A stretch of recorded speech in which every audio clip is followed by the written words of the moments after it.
శ్రీ ఐఎన్ dental hospital Nizamabad కంటిలో నల్లగుడ్డకి వచ్చే ప్రతి సమస్యకు చికిత్స అందించే జిల్లాలోని ఏకైక హాస్పిటల్.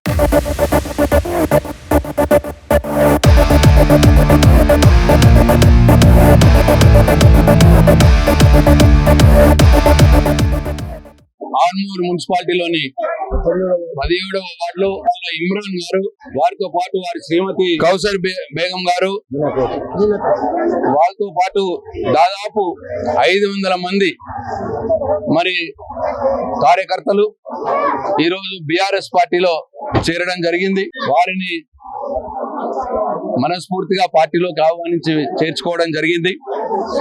ఇవాళ ఆర్మూరు పట్టణంలోని ప్రతి వార్డులో ఎక్కడ చూసినా ఇదే ఉత్సాహం, సందడి కనిపిస్తా ఉన్నది. 2 సంవత్సరాల కాలంలోనే ఆర్మూరు ప్రజలు జీవన్ రెడ్డి గారిని పోగొట్టుకున్నామని, కేసీఆర్ గారిని పోగొట్టుకున్నామని ప్రతి ఒక్కరు కూడా బాధపడతా ఉన్నారు.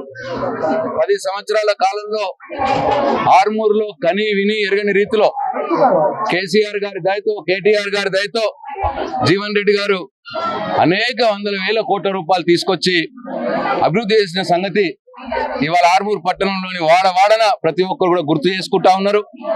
మరి 2 సంవత్సరాల కాలంలో మాకు ఏమీ జరగలేదు, వీళ్ళు ఇచ్చిన హామీ ఒక్కటి కూడా అమలు కాలేదు, వారు చెప్పినటువంటి 2500 ప్రతి మహిళకి ఇస్తామన్నది ఇంకా రాలేదు, 2000 4000 చేస్తామన్నారు, పెన్షన్ ఇంకా చేయలేదు, షాదీ ముబారక్ కళ్యాణ లక్ష్మిలో తులం బంగారం ఇస్తామన్నారు, అది కూడా లేదు.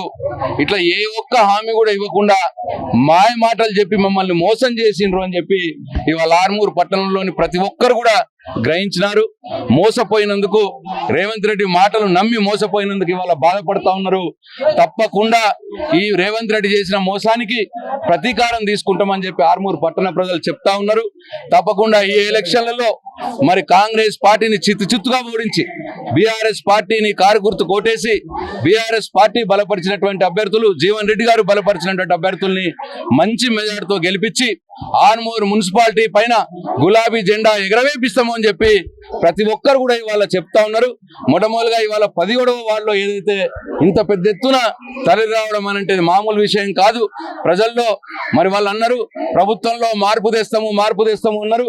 ఆ ప్రభుత్వంలో మార్పు 0 అయింది, ప్రజల్లో మార్పు వచ్చింది. ఇప్పుడు కేసీఆర్ మళ్ళీ రావాలి, జీవన్ రెడ్డి గారు మళ్ళీ రావాలి, బల్దియా ఆర్మూర్ మున్సిపాలిటీ మీద, ఆర్మూర్ బల్దియా మీద గులాబీ జెండా ఎగరాలి, కేసీఆర్ మనిషే ఇక్కడ ఉండాలి, జీవన్ రెడ్డి మనిషే ఇక్కడ ఉండాలి అన్న మాట ఇవాళ ప్రతి ఒక్కరు చెప్తున్నారు.